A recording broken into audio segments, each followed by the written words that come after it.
ஹல்வா சாப்பிடணும்னு ஆசைப்பட்டீங்கன்னா இப்படி வாயில் வச்சோன்னா கரையிற மாதிரி தித்திக்கிற மாதிரி ஒரு ஹல்வாவை ஒரு 10 நிமிஷத்தில் செஞ்சிடலான்னா நம்ப முடியுதா? ஸோ வாங்க எப்படி செய்யலான்னு பார்க்கலாம். இந்த ஹல்வா எதில் பண்ணணும்னு கேட்டிங்கன்னா ரொம்பவே ஷாக் ஆயிடுவீங்க. அந்த மாதிரி ஒரு சூப்பரான ஒரு காயை வச்சு தான் செய்ய போகிறோம். இது பரங்கிக்காய்ங்க. இந்த பரங்கிக்காயில் ஹல்வா செஞ்சால் எப்படி இருக்கும்னு நினைப்பீங்க.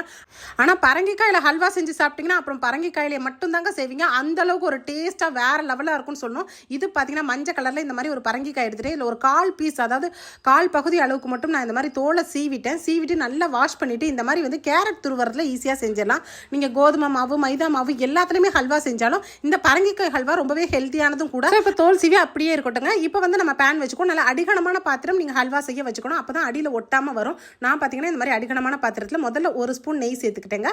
ஒரே 1 ஸ்பூன் நெய் சேர்த்துட்டு இது வந்து பார்த்தீங்கன்னா ஒரு 1/4 கிலோ அளவுக்கு இருக்கும். இந்த 1/4 கிலோ அளவுக்கு பரங்கிக்காயை கேரட் துருவறதுல துருவியாச்சு. துருவிட்டு இதை வந்து நல்லா வந்து வதக்கிடுங்க. கொஞ்சம் கூட பச்சை வாசனை இல்லாமல் வதக்கணும். ரொம்ப ட்ரையாக ஃபீல் பண்ணிங்கன்னா கொஞ்சம் தண்ணி சேர்த்துக்கங்க. கரெக்டாக நான் பார்த்தீங்கன்னா ஒரு 1/4லேருந்து ஒரு 1/2 டம்ளர், சின்ன டம்ளரில் ஒரு 1/2 டம்ளர் சேர்த்துருக்கேன் தண்ணி. ஸோ நம்ம தண்ணி சேர்த்து பரங்கிக்காய் வேக வைக்கிறனால சீக்கிரமாக வந்து வெந்துடும். அதே டைம் வந்து பரங்கிக்காய் வந்து ரொம்பவே டேஸ்ட்டாக இருக்குங்க ஹல்வா. அதனால தான் நம்ம லைட்டாக வந்து தண்ணி சேர்த்துருக்கோம். இல்லாட்டி வந்து துருவலாக அப்படியே இருக்கும். இப்போ லைட்டாக தண்ணி சேர்த்ததுக்கப்புறம் பார்த்தீங்கன்னா பரங்கிக்காய் நல்லா குக் ஆயிடுச்சு. ஸோ இந்த மாதிரி ஸ்டேஜில் மறுபடியும் ஒரு 2 ஸ்பூன் சேர்த்துக்கோம். டோட்டலி நான் வந்து 3 ஸ்பூன் அளவுக்கு சேர்த்துருக்கேன். 1/4 கிலோ பரங்கிக்காய்க்கு 3 ஸ்பூன் வந்து நெய்யே வந்து போதுமானதாக இருக்கும். அதுவே பார்த்தீங்கன்னா நெய் பிரிஞ்சு உங்களுக்கு மேலே வரும் அந்த அளவுக்கு.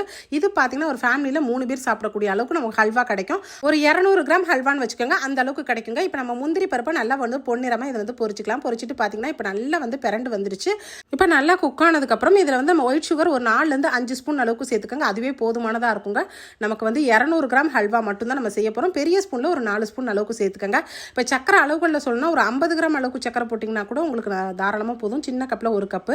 ஸோ இது நல்லா வந்து இப்போ பாருங்கள் அந்த சக்கரை எல்லாமே வந்து நல்லா மெல்ட் ஆயிடுச்சு. சப்போஸ் வந்து எனக்கு ஒயிட் சுகர் பிடிக்காது அப்படின்னு சொல்கிறவங்க நீங்கள் நாட்டு சக்கரை கூட தாராளமாக சேர்த்துக்கலாம். இந்த கலர்ஸுக்குமே ரொம்ப நல்லாயிருக்கும். ஸோ இப்போ நல்லா மிக்ஸ் பண்ணி விட்டதுக்கப்புறம் நம்ம பொரிச்ச முந்திரிகளை இதோட ஆட் பண்ணிக்கலாம்.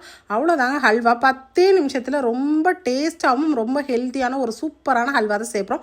ஏலக்காய் தூள் ஒரு 1/2 ஸ்பூன் போட்டுக்கலாம். போட்டதுக்கப்புறம் பார்த்தீங்கன்னா நம்ம போட்டிருக்க அந்த நெய்யெல்லாம் பிரிஞ்சு வந்துடும். இதில் பார்த்தீங்கன்னா வெள்ளரி விதைகளை வந்து நான் வந்து ஒரு 1/2 ஸ்பூன் அளவுக்கு இதில் சேர்த்துருக்கேன். இந்த வெள்ளரி விதைகள் போடும்போது ரொம்பவே கலர்ஃபுல்லாக இருக்கும். நிறைய பார்த்தீங்கன்னா திருவிழாக்கள்ல எல்லாம் வச்சுருப்பாங்க பாருங்கள், நல்லா கலராக.